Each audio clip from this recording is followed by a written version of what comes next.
مرنے والے مختلف کل انسان ہی تو ہیں. جواب مزے کی بات یہ ہے کہ دیکھنے میں ہم سب لوگ انسان لگ رہے ہیں، مگر بقول مولا کے ایک کوے میں انسان نہیں ہے. پہچان کے لیے ہے کہ یہ گھوڑا ہے، یہ گائے ہے، یہ بھینس ہے، یہ انسان ہے، خالی پہچان کے لیے. حقیقت میں ہم انسان ہیں کہ نہیں، اس کو مولا نے بتایا ہے کہ انسان کوئی ہے ہی نہیں. مطلب اب سنیے، مفہوم روایت عرض کرتا ہوں. حضرت فرماتے ہیں کہ تین طرح کی مخلوقات، خوب توجہ سے. ایک وہ جس کو اللہ نے عقل دی ہے، خواہش نہیں. ایک وہ جن کے پاس خواہشات ہیں، عقل نہیں ہے. ایک وہ جن کے پاس دونوں ہے، عقل بھی خواہش بھی. جس کے پاس عقل ہے خواہش نہیں ہے وہ کون ہے؟ فرشتے. جن کے پاس خواہش ہے عقل نہیں ہے وہ کون ہے؟ جانور.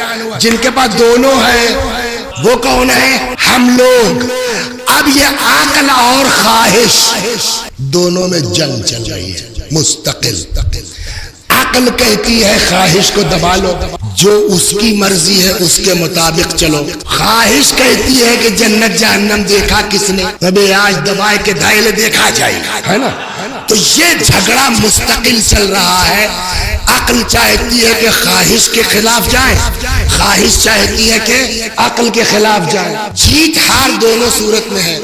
کہیں عقل جیت جاتی ہے، خواہشات مغلوب ہو جاتی ہے، آدمی گناہ نہیں کرتا، اللہ کی راہ پہ چلتا ہے.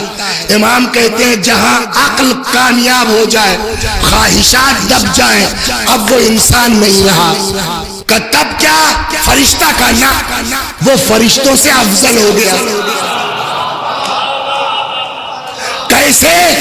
اس لیے کہ فرشتے نے اگر گناہ نہیں کیا ہے تو خالی عقلیہ تو ہے، خواہش تو ہے نہیں، تو وہ کوئی کمال نہیں ہے. انسان خواہش کے باوجود اگر گناہ نہیں کرتا تو وہ انسان نہیں بلکہ فرشتوں سے افضل ہے.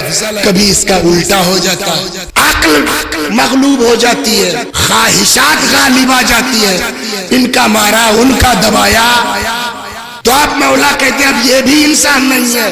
تب جانور ہو گیا. کرنا جانور سے بدتر ہے. کیسے؟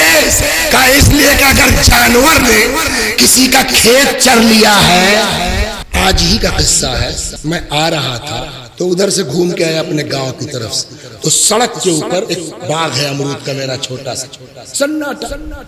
دیکھا صاحب ایک بکری باقاعدہ جو ہے اچک اچک کے کھا رہی ہے. ہم نے گاڑی رکوائی، ہم اور ڈرائیور صاحب دونوں باغ میں گئے. ہم نے بکری کو کچھ نہیں کہا، اور آپ بھی نہ کہتے. وہ دونوں عورتیں جو پیڑ کے نیچے بیٹھ کے مستیاں کر رہی تھی، میں نے کہا بھائی تھوڑا ترس کھاؤ. ہاں پردیسی ہے، کیا کھیاوت ہے.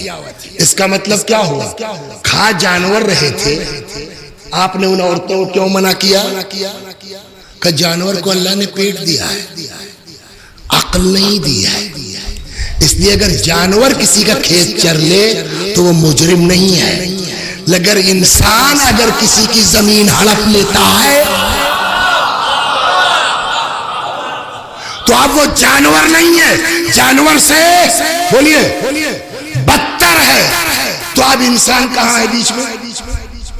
انسان تو غائب ہو گیا نا. یا اپنے اعمال کی بنیاد پر ہم جانور سے بدتر ہیں، یا اپنے اعمال ہی کی بنیاد پر فرشتوں سے. مرنا دونوں کو ہے، چاہے جانور سے بدتر ہو یا فرشتوں سے افضل ہو. یہی طے ہونا ہے جانور سے بدتر کی روح کیسے نکلتی ہے، فرشتوں سے افضل کی روح کیسے نکلتی ہے.